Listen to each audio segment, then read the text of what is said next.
It's very topical here, but I followed you did an amazing presentation called the Solar Shoes of Death a number of years ago. I watched that multiple times, and then actually just before the pandemic started, we had the big bushfires in Australia at the end of 2019, 2020. Um, and they've widely been exposed as being deliberately lit and connection with the smart rail.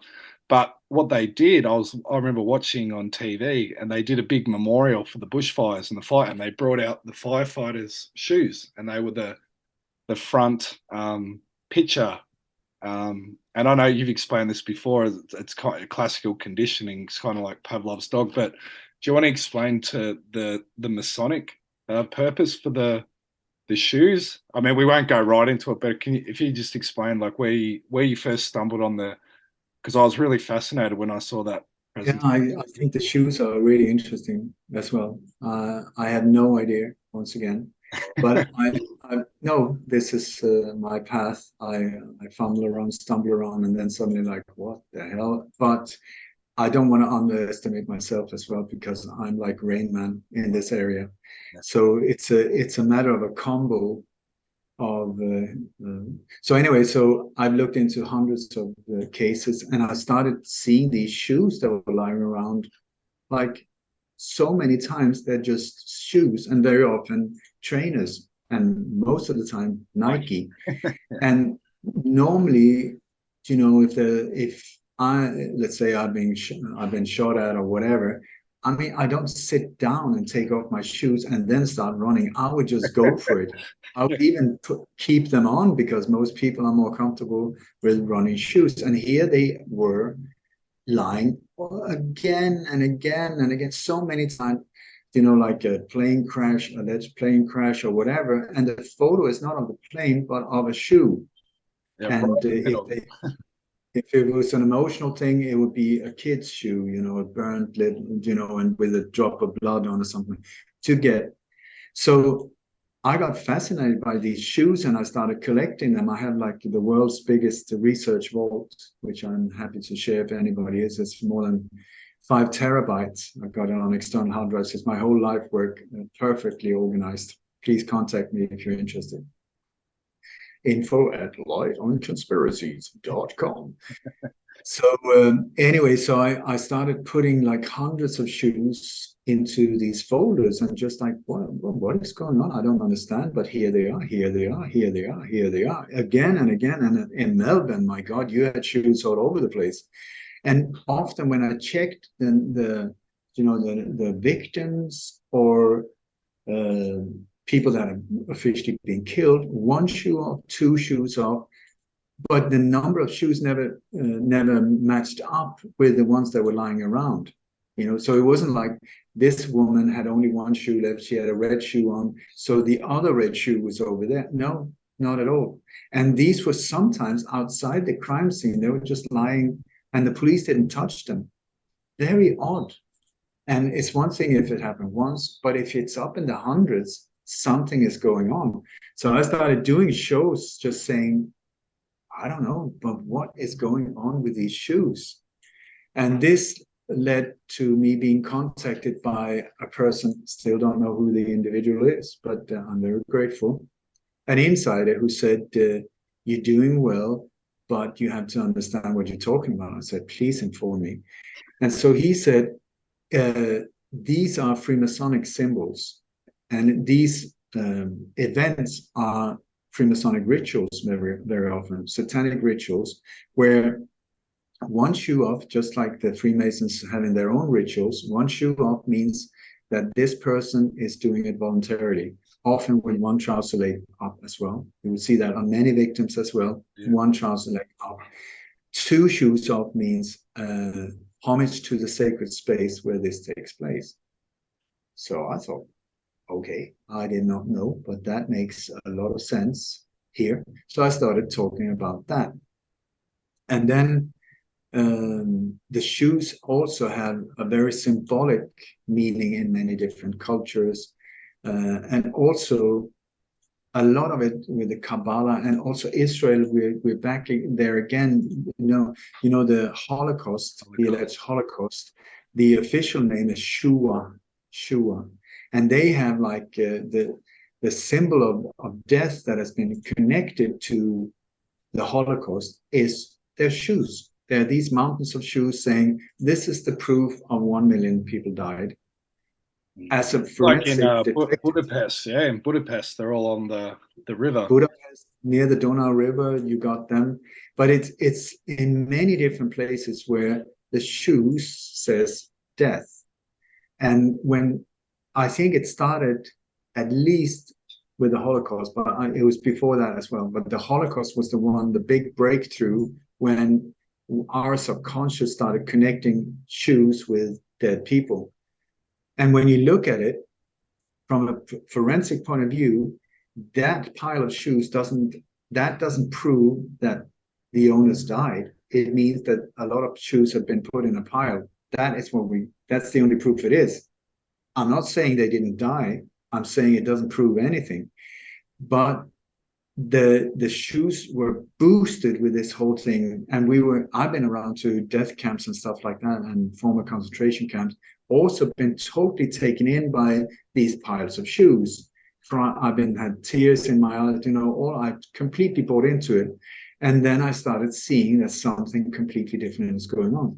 And so I was doing a show together with Cody Snodgrass. You mentioned him before. He was a black op for more than 20 years, and he was into many different areas, also MK Ultra, very switched on individual from the inside, very skilled in psychological operations and so we were talking about these shoes, and he said, listen, I think there's a whole different level to this that you might not have considered.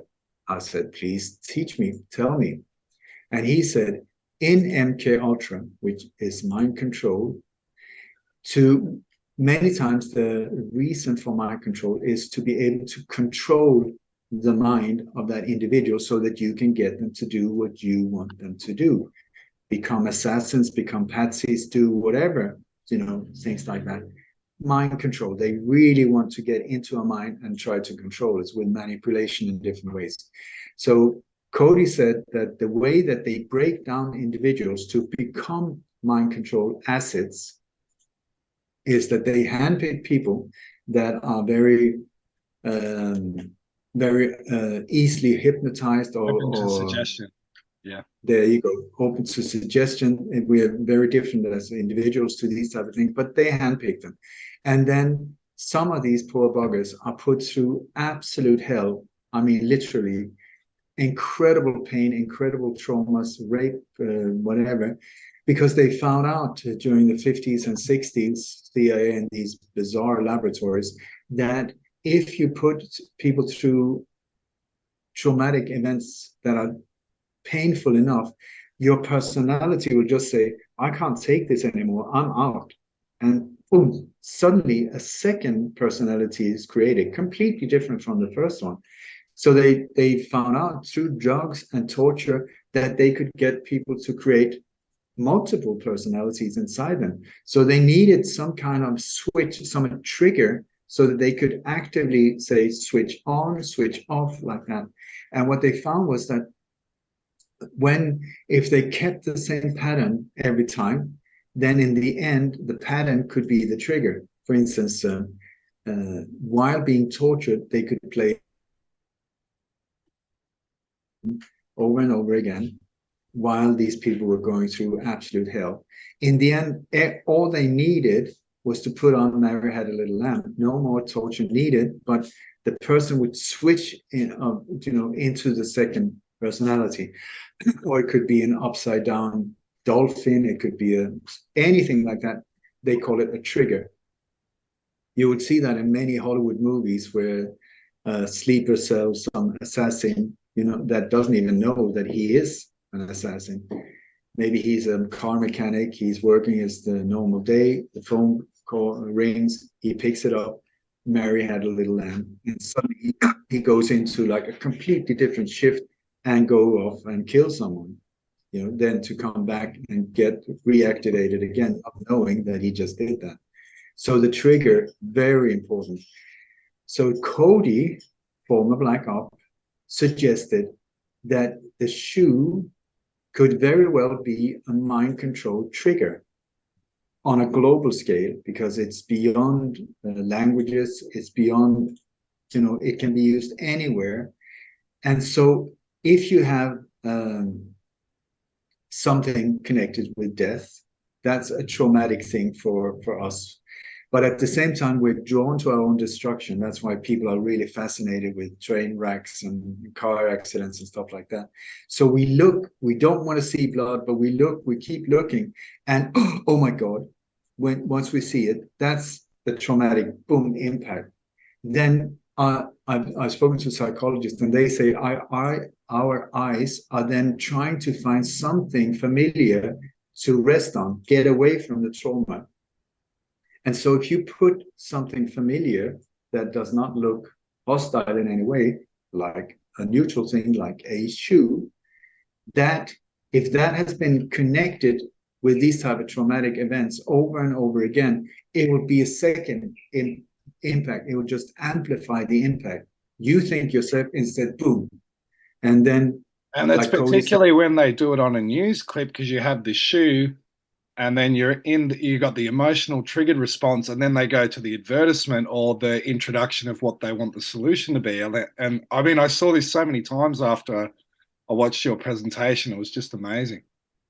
How often? I mean, I put a lot of effort into spreading the shoes to the world. Thank you. I do appreciate it. Millions of people are aware of it now, I tell you. So, because once you start seeing it, it doesn't make any sense. Why are they filming shoes? Why are they, but the shoes, like terror bomb in Kabul, and you look around, there's, all these kind of things and blood and that, and then they focus in on a shoe.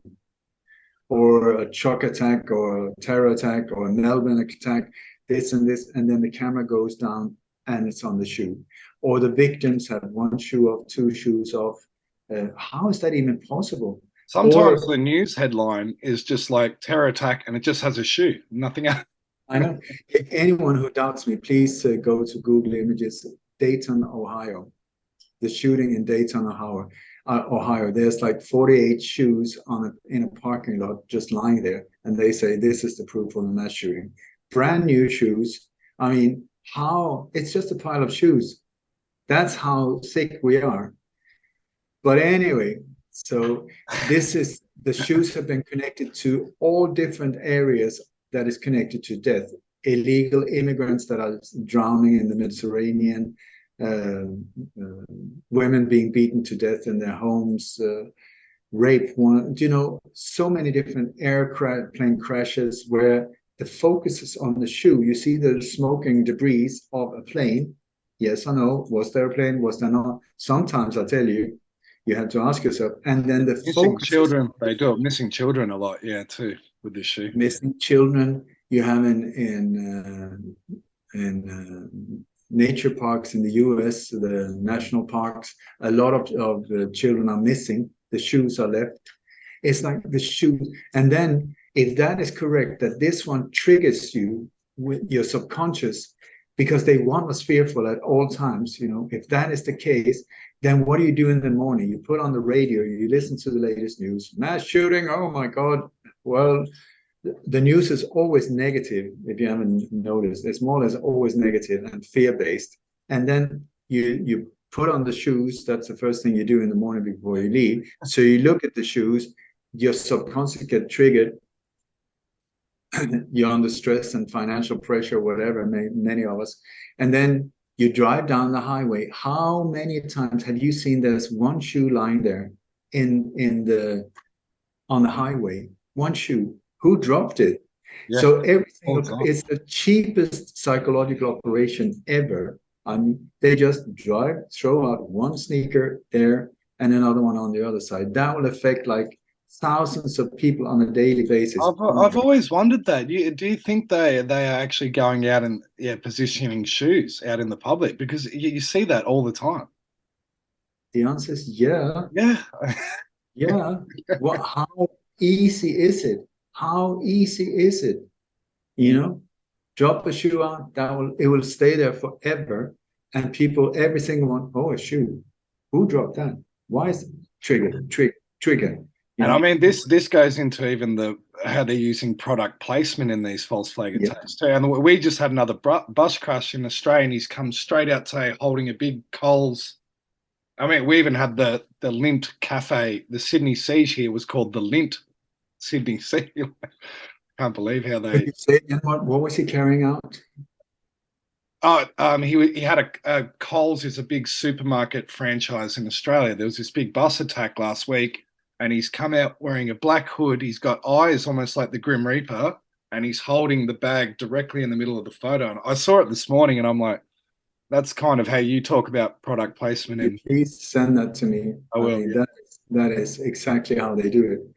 The product placement is very often near the blood, whatever thing has happened, so that your eyes are focused on the terror, and right next to it is a Adidas bag or a Nike shoe or a, so that your eyes trying to avoid it, and boom, you get it. So not only do you get the fear thing, you also get product placement.